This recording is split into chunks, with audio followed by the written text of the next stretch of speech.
saat ini kita memasuki sudah hampir H-1 ya kemerdekaan, proklamasi kemerdekaan, memperingati HUT proklamasi kemerdekaan Republik Indonesia yang ke-77.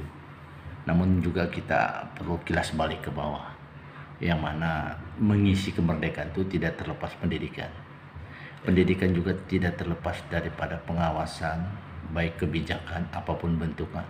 Terutama sampai saat ini kita melihat otoritas yang ditangani oleh Sekretaris Dinas Pendidikan dan Kebudayaan Kabupaten Kota Waringin Barat itu apa aja, Bang? Ya, terima kasih. Jadi pertama dalam rangka besok, tepatnya kita 17 Agustus, dan saya ucapkan selamat hari ulang tahun kemerdekaan Republik Indonesia yang ke-77, yang mana ini merupakan hari bahagia kita semua, hari kemerdekaan kita yang tidak mudah untuk didapat untuk kemerdekaan ini. Nah, berkaitan dengan otoritas atau sesuai tugas pokok dan fungsi sekretaris yang mana membawahi sekretariat. Jadi sekretaris itu ada 3 kasubag, kepala sub bagian umum, kepegawaian dan perlengkapan. Yang kedua bagian perencanaan yang sekarang sudah disetarakan kasubag dulu, sekarang analis perencana. Kemudian keuangan, kasubag dulu keuangan, sekarang analis keuangan. Nah, semua yang di sekretariat ini sifatnya adalah supporting untuk mendukung kegiatan secara menyeluruh di lembaga Dinas Pendidikan dan Kebudayaan Kabupaten Waringin Barat, khusus di kita di daerah, yang mana untuk mengkoordinir hal-hal yang terkait dengan mengingatkan tugas-tugas pada bidang. Nah, kita di Dinas Pendidikan dan Kebudayaan ini ada 6 bidang, 6 dengan sekretariat. Jadi bidang-bidang teknis inilah yang melaksanakan kegiatan-kegiatan secara teknis, baik jenjang PAUD, jenjang SD maupun jenjang SMP, dan ada jenjang ketenagaan dan kebudayaan. Nah, ini semuanya secara teknis. Nah, otoritas dari sekretaris selaku pengelola di sekretariat ini hanya mengingatkan, mengkoordinir surat menyurat, kemudian apapun masuk surat menyurat kita ke sekretariat. Nah, kemudian untuk mengatur rumah tangga di kantor ini adalah di sekretariat yang dibawa oleh sekretaris. Pada intinya pekerjaan-pekerjaan yang bersifat teknis ini kepada masing-masing bidang. Itu untuk sekretariat. Lagi bahwa kami di sekretariat yang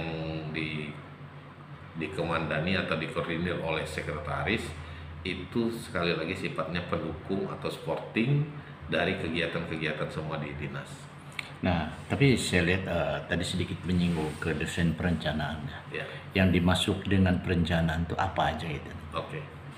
Jadi perencanaan itu adalah semua usulan dari sekolah yang melalui masuknya musren desa, masuknya musren kelurahan, musrenbang kecamatan sampai musrenbang kabupaten, atau dari hasil terturun ke lapangan atau hasil laporan serta hasil monitoring evaluasi bidang-bidang teknis, baik jenjang PAUD, SD, SMP, kemudian ketenagaan maupun kebudayaan.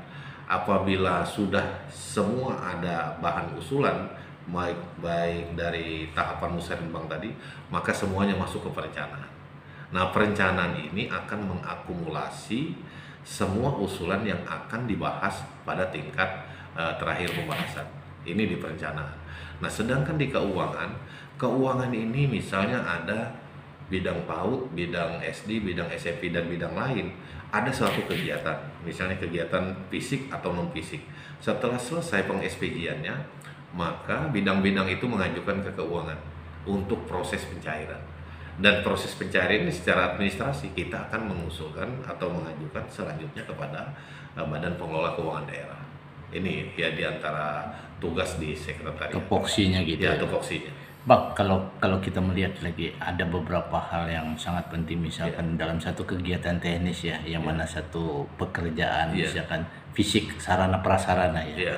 Nah, dalam melaksanakan PHO, apakah sekretaris juga dilibatkan dalam untuk peruntukan itu, Bang, sebagai penanggung jawab? Kalau di sekretariat apa khusus sekretaris nggak ada dilibatkan, tidak terlibat. Kita hanya terlibat dalam proses mereka pengajuan untuk pencairan. Kita akan verifikasi, kita siapkan verifikator yang tersedia di keuangan. Ini tugas kita untuk memverifikasinya. Kalau sudah oke, kita lanjutkan kepada BPKAD. Jadi untuk PHO segala macam itu tidak ada. Secara tim teknis artinya untuk melihat ke lapangan sampai sejauh mana tingkat keadministrasian kegiatan pekerjaan atau bagaimana, apakah ini dilibatkan enggak itu? Tidak, kita tidak terlibat. Secara teknis tidak. Maksudnya secara langsung itu bidang teknis. Tetapi secara keseluruhan lembaga kita bisa untuk melihat baik kepala dinas, sekretaris itu bisa langsung secara keseluruhan melihat, memantau, kemudian mengingatkan, memonitoring itu bisa. Ya. Melihat ini kan ada beberapa usulan nih, misalkan dari RKS nih, rencana kegiatan sekolah, yang mana itu merupakan salah satu draft BOS misalkan. Nah, mendesain itu siapa, Bang? Apakah dinas yang mendesain? Apakah sekolahnya yang mendesain dalam pengusulan satu BOS itu, Bang? Nah, untuk pengelolaan bantuan operasional sekolah atau BOS di sekolah ini, itu yang mendesain itu sekolah karena mereka membuat rencana kerja untuk sekolahnya itu sekolah apa di sekolah. Nah, begitu tim BOS sekolah ini sudah membuat RKS-nya, langsung konsultasi kepada bidang teknis, yang jenjang SD ke bidang pembinaan SD, yang jenjang SMP bidang SMP. Nah, itu dikoreksi apakah sesuai dengan petunjuk teknis. Kalau tidak sesuai, maka ini ada direview oleh tim BOS kabupaten. Nah, kalau kita bicara tim BOS itu maksudnya siapa aja gitu, Bang? Tim BOS maksudnya yang sekolah? Iya, sekolah. Kalau tim BOS sekolah itu ditunjuk oleh kepala sekolah. Ada penanggung jawabnya kepala sekolah, kemudian ada bendahara, ada yang struktur lainnya. Tapi di sekolah itu sendiri atau di dinas? Di sekolah. Oh, di sekolah. Di sekolah. Kemudian kita ada tim BOS kabupaten. Nah, tim BOS kabupaten ini yang bidang-bidang teknis, yang jenjang SD yang mereviewnya untuk proses pencairan, diperiksa semua, diverifikasi. Apabila ada kekeliruan dari arkasnya itu untuk membuat perencanaan, maka diberikan arahan. Tapi bukan tim BOS yang mendesain, mendraft segala sesuatunya sehingga sekolah yang menerima tinggal masak, bukan gitu cara? Bukan. Ya, kalau itu dilakukan berarti menyalahi aturan gitu ya? Menyalahi aturan. Tetapi tetap kita sinkronisasi atau kita ada review tadi, merevisinya kalau memang ada keliru, mereka tetap dibimbing. Jadi kita ada dari tim BOS kabupaten ini untuk memberikan bimbingan teknis, untuk pembuatan perencanaan. Nah, kalau boleh tahu, Bang, siapa ketua tim BOS kabupaten? Tim BOS kabupaten ini sebagai koordinator itu memang sekretaris. Ya, tetapi secara teknis yang berkecimpung itu adalah bidang teknis. Bidang teknis. Bidang yang BOS SD itu bidang SD kepala bidangnya, kemudian SMP kepala bidangnya. Nah, kita hanya sebagai koordinator ini mengingatkan sampai mana, dan kita memang tidak ada tidak ada ikut secara teknis, tetapi kan tadi jangan sampai di sekolah dicampuri ikut-ikutan ya, misalnya membuatkan apa segala, tapi kalau bertanya apa segala itu boleh. Jadi untuk supaya isu tidak miring, yang mana desain draft ini yang sebenarnya harus dibuat oleh sekolah itu sendiri dalam pengusulan mereka sehingga diverifikasi kepada tim BOS gitu ya. Nah, bukan sebaliknya tim BOS yang harus membuat desain itu. Tidak. Apalagi sampai membelikan gitu ya. Nggak boleh ya. Itu maksudnya tim BOS kabupaten. Iya. Nggak boleh. Jadi itu misalkan ada dugaan terjadi. Ada oknum misalnya. Ada oknum. Nah, ini harus kita beri teguran dan kita sampai ke sanksi. Tapi untuk saat ini belum pernah terjadi. Belum ada. Kita kan menunggu laporan dari sekolah. Oh, menunggu Iya, laporan. tapi sementara ini memang kita berikan bimbingan teknis terus. Karena setiap tahun BOS ini kan dari kementerian ada petunjuk teknisnya. Nah, itu petunjuk teknis itu dilaksanakan. Oh, gitu. Baik dari jenjang sekolah maupun di kabupaten. Tapi bagaimana setelah ada turun dana BOS yang sudah terrealisasi oleh pusat, tapi verifikasi sudah berjalan oleh daerah untuk diusulkan, sehingga ini realisasi bisa berjalan gitu. Nah, hasil monitor untuk tim kabupaten tuh sampai kemana aja itu, Bang? Ya, nah hasil monitoring ini bidang teknis yang penjadwalan untuk memonitoring semua pelaksanaan untuk pengelolaan dana BOS. Dan ini setiap tahun sudah dimonitoring. Dimonitoring itu pertama secara administrasi laporannya. Laporan itu sesuai dengan rencana kerjanya tadi, yang anggaran sekolah RKS, rencana kerja anggaran sekolah tadi diperiksa dalam pelaksanaannya sesuai tidak. Nah, apabila tidak sesuai, maka ini akan dibuat teguran dari tim BOS kabupaten. Oh, realisasi kegiatan. Ya, realisasi kegiatannya sesuai tidak dengan perencanaan, dengan realisasi yang diselesaikan. Jadi kalau tidak sesuai dengan desain rencana yang direalisasikan, berarti ini satu verifikasi memberi pemahaman atau menegur. Di Arkas tadi akan dikonsultasikan sesuai petunjuk teknis apakah bisa ada perubahan. Nah, selama ini memang tidak terjadi karena kita sama tahunya, kalau menurut saya pribadi, untuk kawan-kawan di sekolah ini malah BOS kita ini kemungkinan masih kurang untuk sekolah itu. Jadi kasihan juga kawan-kawan sekolah itu karena semua kan dibebankan pada BOS. Karena mencukupi, Bang. Tidak cukup. Kita untuk bersama-sama mengelola ini minta bantu dengan pihak lain, baik orang tua. Tentunya banyak dampak-dampaknya juga. Walaupun kesepakatan kan? Iya. Bang, ini kita melihat lagi sekolah yang ada di Kota Waringin Barat khusus SD itu berapa jumlahnya? Kalau SD kita 195. 195 sekolah. Kalau SMP, Bang? SMP 63. 63. Iya.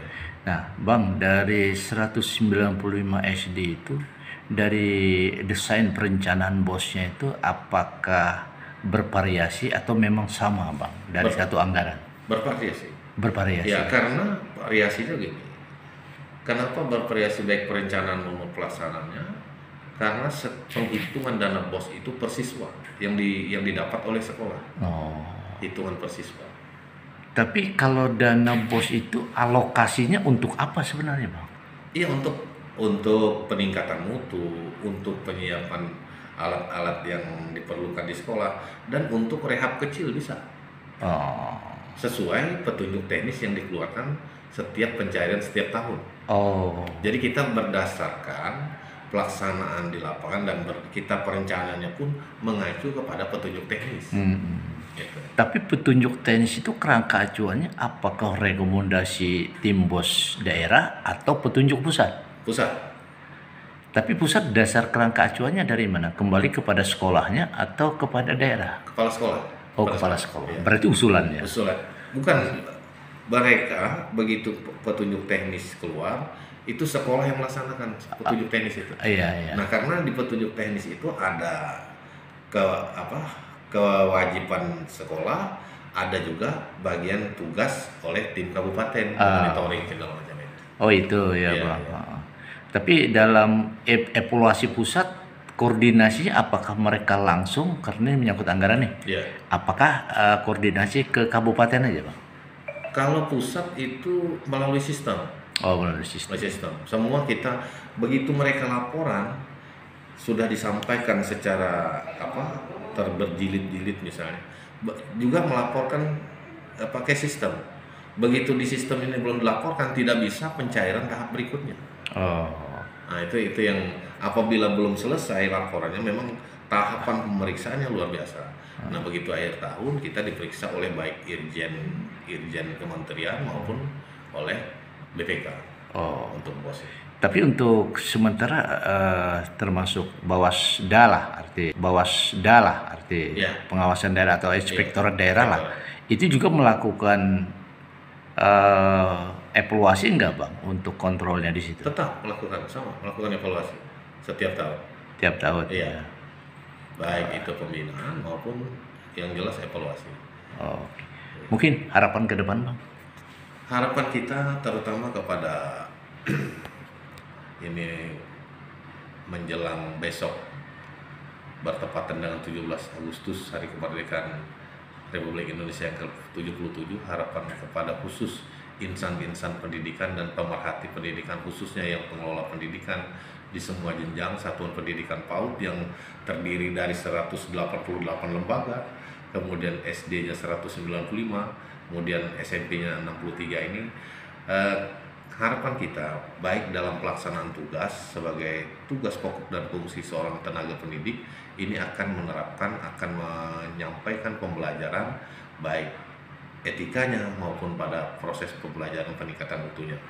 Nah, yang kedua, harapan kita juga untuk pelaksanaan pengelolaan yang ada berkaitan dengan dana ini agar benar-benar dilaksanakan sesuai aturan, sesuai petunjuk teknis, agar enak segala macamnya, enak tidur, enak pikiran, segala macam. Nah, ini kami ingatkan kepada kawan-kawan, saudara-saudara kami pengelola pendidikan di sekolah untuk dua hal tadi. Mencari prestasi kita tingkatkan dengan proses pembelajarannya, dengan penerapan kurikulum, baik kurikulum yang lama maupun kurikulum yang baru, kemudian dengan pengelolaan dana apapun dari pusat, dari daerah ini agar benar-benar memperhatikan sesuai petunjuk atau aturan yang berlaku. Jadi petunjuk teknis bos itu sangat perlu diperhatikan sekali. Iya. Oke Bang, terima kasih.